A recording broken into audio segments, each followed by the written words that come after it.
Glad to have you back. It's the Business Daily right here on Trust Television. Let's talk pension now. Over the past decade, Nigerian pension industry has become one of the most stable arms of the financial services sector. Assets under management has grown from 10.2 trillion naira in 2021 to over 18 trillion naira in 2025, reflecting both depth and resilience. Key players, of course, have done so much in ensuring that we have a stable pension industry. Let's put some perspectives into this now. I'm being joined virtually from Abuja here by Malam Sani Mustapha. He's a senior technical advisor of Copehra. Copehra is contributing pension and happy retirement advocacy. He was the former director of corporate services at PITAD. Good morning, Malam Mustapha.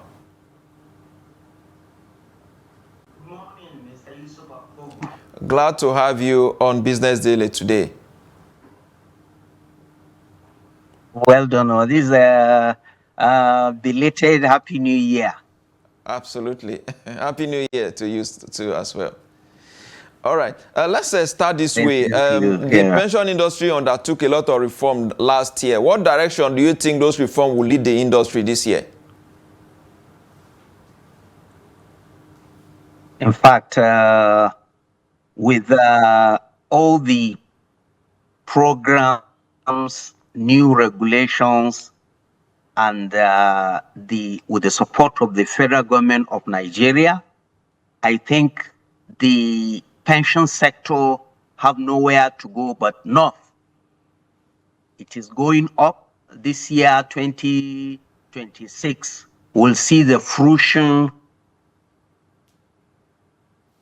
of all the reforms that the regulator has put forward.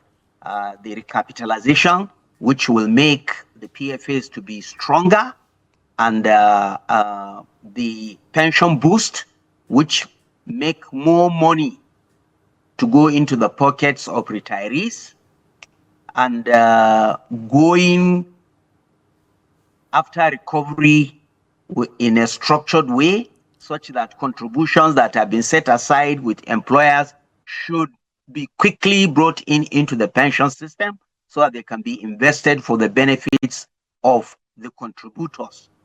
I think if you add all, also including the fact that there are now going to be more ways of investing pension funds, and also opening the economy in such a way that the pension funds will be used in the real economy. I think definitely we have a lot to see in this 2026. Indeed, a lot to see in this 2026. Globally, when you talk about using pension funds in the economy, pension funds are major drivers of infrastructure or growth. I mean, if you go to a country like Canada, their pension investment there is very huge. Australia too is doing so much in terms of taking advantage of pension fund. Well, do you think Nigeria's economy is taking advantage of this very huge industry? I would say no. We are on the way with the new management of the regulator and the cooperation of the federal government who are in charge of the economy. I believe there will be structured ways of investing these funds. Now, why I said structured ways, it's not easy to just carry pension funds and invest in places where you're not sure those investments will be removed after the conclusion of the investment cycle. So definitely the regulator will only allow pension funds to be invested in any key sector that has made arrangement for funds to go in, be invested, and then to be recouped with profit after the investment cycle. So that is what we are waiting for. The more the economy is structured and open, the more they will attract pension funds. Indeed, the more the economy is structured and open, the more, of course, pension fund will be attracted to contribute to economic growth and development. Let's also look at expectation for retirees in 2026. We saw a lot of protests last year where retirees who were not satisfied with the pension industry took to the streets. What do you think should be the expectation this year with a lot of reforms and of reassurance from the PENCOM? I believe there will be less protest this year because some of the reasons for the protest, especially with the police, is that the money being given to them is not much. You will hear them saying that commensurate positions in the defined benefits sector are higher than their own. Now, with what the National Pension Commission did in the pension boost, with what Mr. President has approved in that 758 billion bond, the individual retirees have gotten a lot of money. And so I'm sure they have entered 2026 with high hopes and in good spirit. And I believe the leadership of the National Pension Commission will not just sit idly in 2026. They will also look at the performance of the investment of pension funds, and where they see there is a lot of gain, those gains will be directed at the retirees, which will help retirees take care of inflation and other economic vicissitudes. Malam, you know, the pension industry is also trying to expand coverages as well, especially to the informal sector, where you have the personal pension plan, PPP now. If they, like you mentioned about structure earlier, we also talk about the protests that we witnessed last year. If we don't cut down on that, do you think it will encourage those in the informal sector to come into the pension industry? I want to hear your question right. If we don't cut down in what? Like last year, like we talked about earlier, we talked about massive protests last year. Like you said there's not going to be more protests this year. A protest like that, where pensioners are not, Yes. satisfied for whatever reason, do you think it will encourage those in the informal sector to Yes. come into the pension cycle? Definitely, if there are protests, that thing doesn't look well for the pension scheme. The people in the informal sector will not think very well of joining. So the regulator definitely will look at that and engage with pension unions so that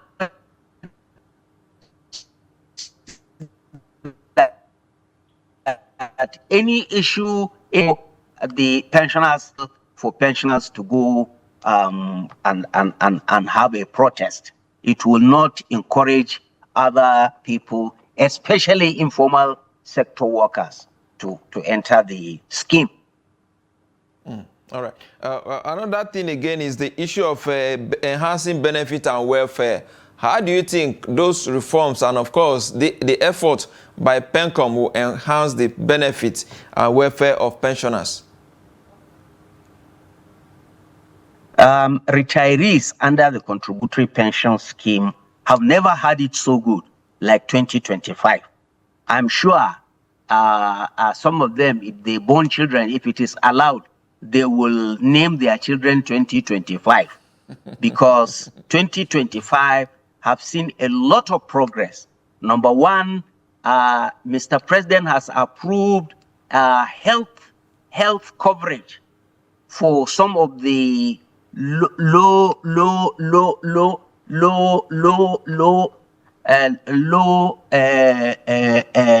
people that are getting very low pension, and also the pension boost have increased the amount of pension being paid almost across the 233,000 retirees.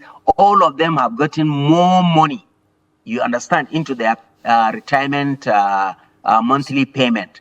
So with that, if they put more money in your pocket and they give you health cover, I think you'll be very happy.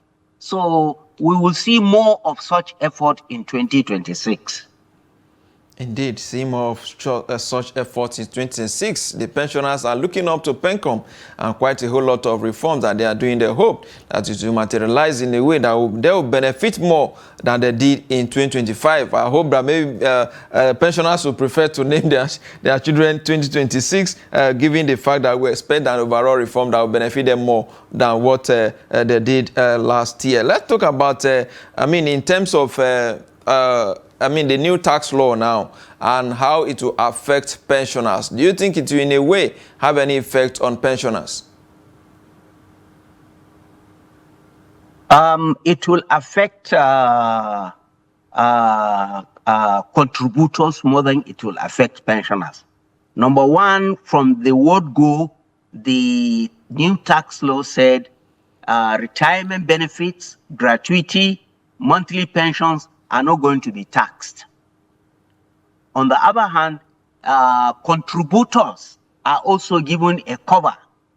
So long as your pension contribution, your additional voluntary contribution, and even health premiums being paid, they're not going to be taxed. So if you have a salary of, let's say, 200,000, and you are contributing, let's say, 30,000 into a pension account, so whatever the tax law will touch will be minus that 30,000. Then if you wake up and said, okay, please, let me add 50,000 as additional voluntary contribution, that removes about 80,000 out of your salary for the taxman to touch. So you will find out that somebody with 200,000 will only be paying tax on maybe 120,000, which is a very sizable amount of money you are saving. Of course, out of the 120, they will also remove rent payment, other small things that the tax law allowed. So the tax law is encouraging Nigerians to save for the rainy day. So the more money you put into additional voluntary contribution, the more money you will see that you will not have to pay tax. But the caveat there is that you have to allow that money to stay for 5 years.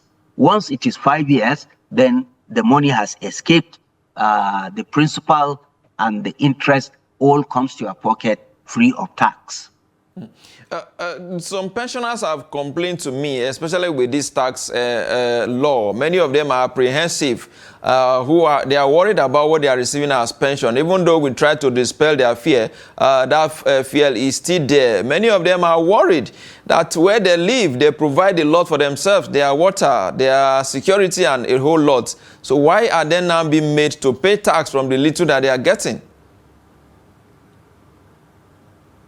Please let them know that the new tax law does not affect the retirees. All retirees should open a Coca-Cola and drink and enjoy that the new tax law is not looking at their direction at all. Not one kobo of retirees' money will be touched. The new tax law is not about pension retirees. No. They are not going to touch kobo of their money. All right. For you as an individual, what is your position with regards to this tax law? I mean, Nigerians are saying that we're not really enjoying basic amenities. Why are we paying tax? We want to copy from UK, Europe, and other places where we understand apparently they enjoy all the amenities. I mean, free education from primary to secondary. We don't have that here, but we are being made to pay tax.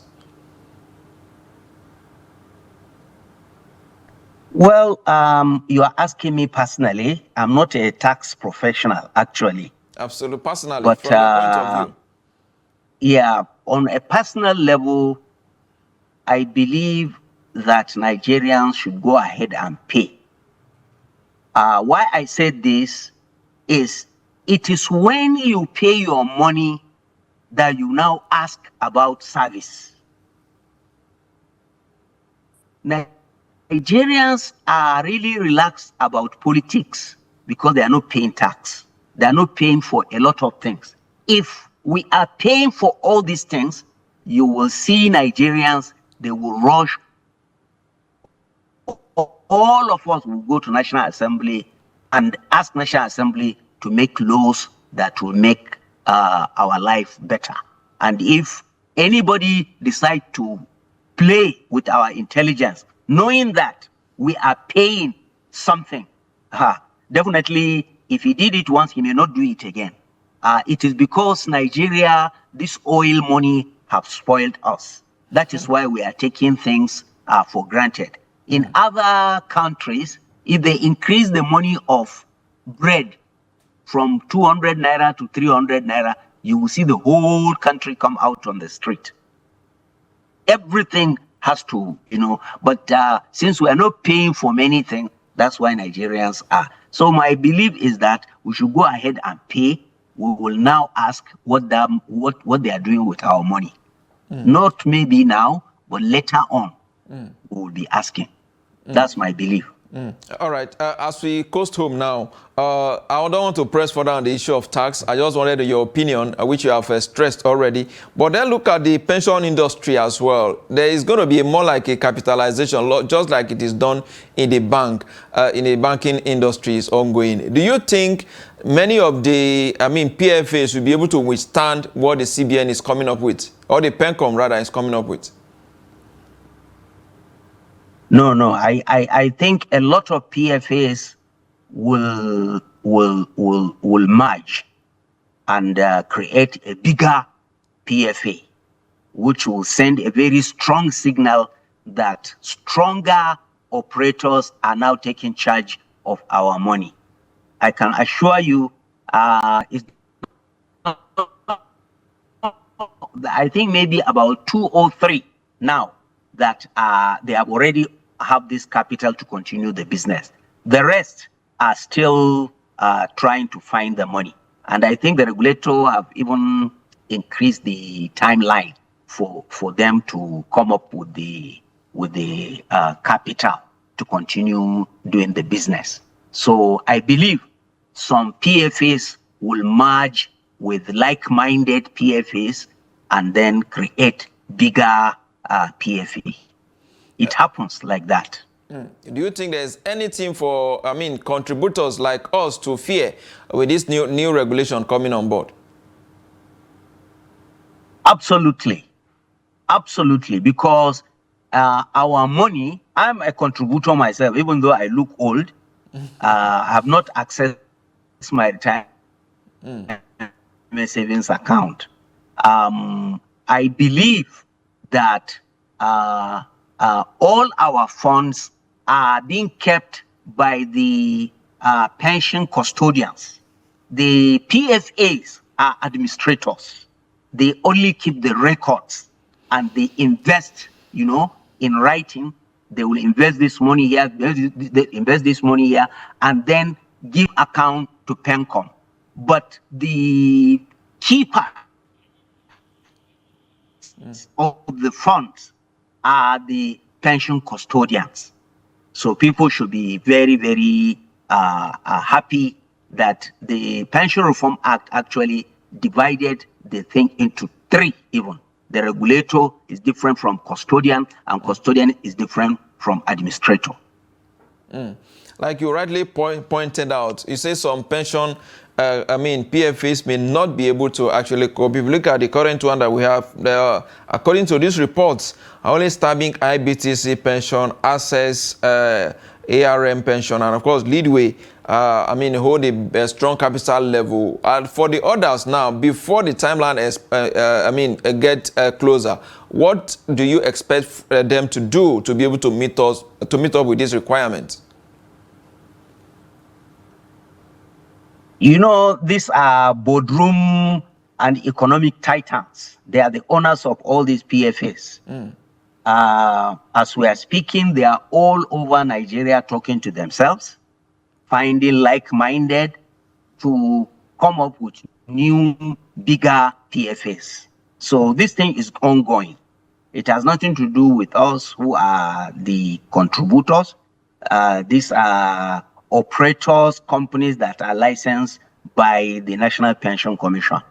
Definitely, they are increasingly having discussions to come up with like-minded PFAs so that they can come together and create. The same with Access ARM. They combine other PFAs of like-minded, and then they come up with that Access. And they are led by a very durable managing director there. So definitely the same will happen with the other PFAs that cannot come up with individually, cannot come up with the recapitalization. But they will meet other PFAs, and together they will come up with the capital and create a bigger and stronger PFA. Indeed, very, very important. Bigger and stronger PFA, because the safety of our fund is indeed very, very key to us. Thank you so much, Malam Sani Mustapha, Senior Technical Advisor at Copehra. Copehra is Contributed Pension and Happy Retirement Advocacy and former Director of Corporate Services at PITA. Thank you so much for your contributions on Business Daily today, and Happy New Year once again. Thank you very much, Mr. Yusuf Akugo, and same to you. Happy New Year. Thank you so much. With that is a wrap on this show today. We'll be back here again tomorrow. I am Yusuf Akugo.